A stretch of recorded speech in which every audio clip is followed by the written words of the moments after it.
Buju, Kwekwe, good morning.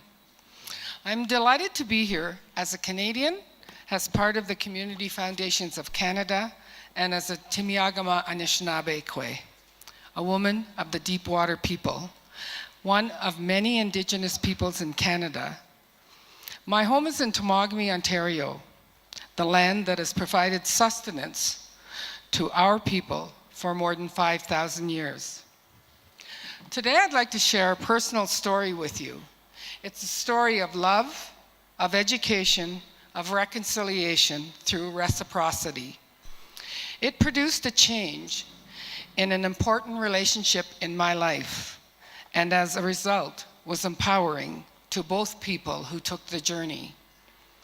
In 1977, I married Dick. Dick grew up in Toronto, Ontario. He spent most of his summers at a youth camp on Lake Temagami. After completing his formal education, he moved to Temagami. I grew up in a very small Indigenous community on an island in the middle of Lake Temagami. The population was about 100 people. Our social, cultural, and economic circumstances were very different.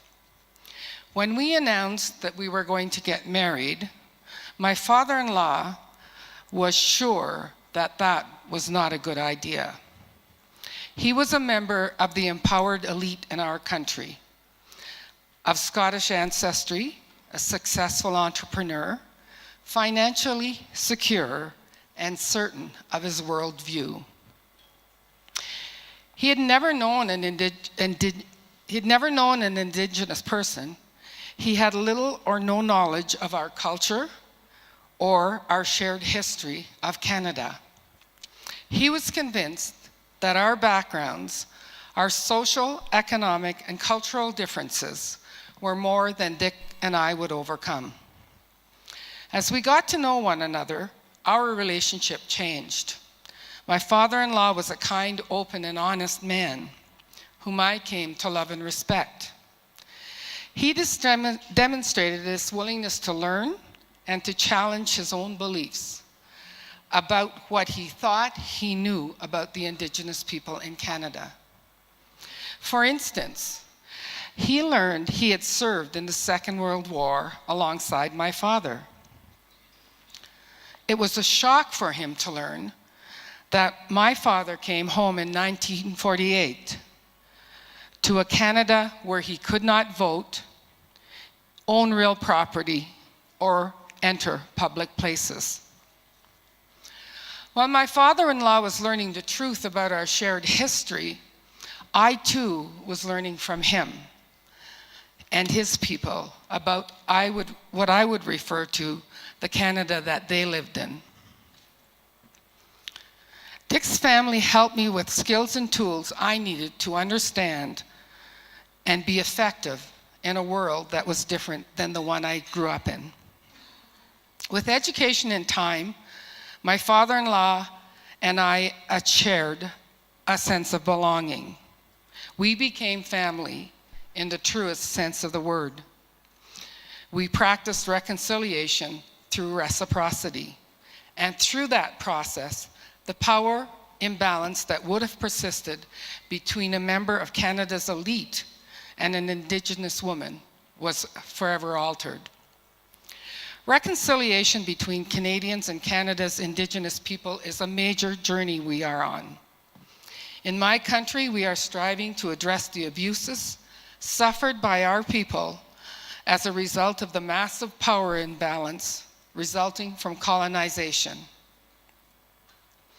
And we have looked for wisdom to South Africa's great leaders, Nelson Mandela and Desmond Tutu, and have established our own Truth and Reconciliation Commission that has been recently tabled an exhaustive report.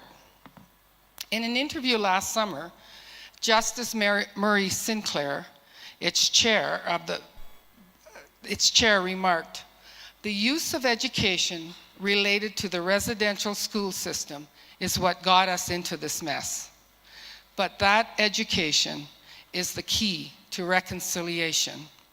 He said, Reconciliation is not an Aboriginal problem. It is a Canadian problem. Education and understanding are key to strengthening the relationship between Indigenous and non-Indigenous peoples, to putting societies on the path towards meeting the new Sustainable Development Goals, and to build a deeper sense of belonging with each other in our communities and in our countries.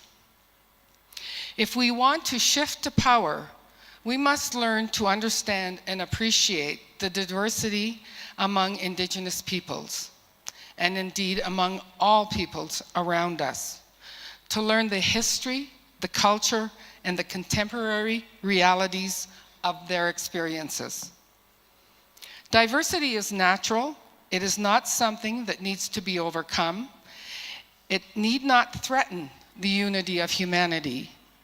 Accepting and celebrating our diversity as humans begins with understanding and leads to respect, then accommodation, then trust, and ultimately to a shift of the balance of power to equilibrium. In fact, that's what reconciliation is all about. Thank you, miigwech.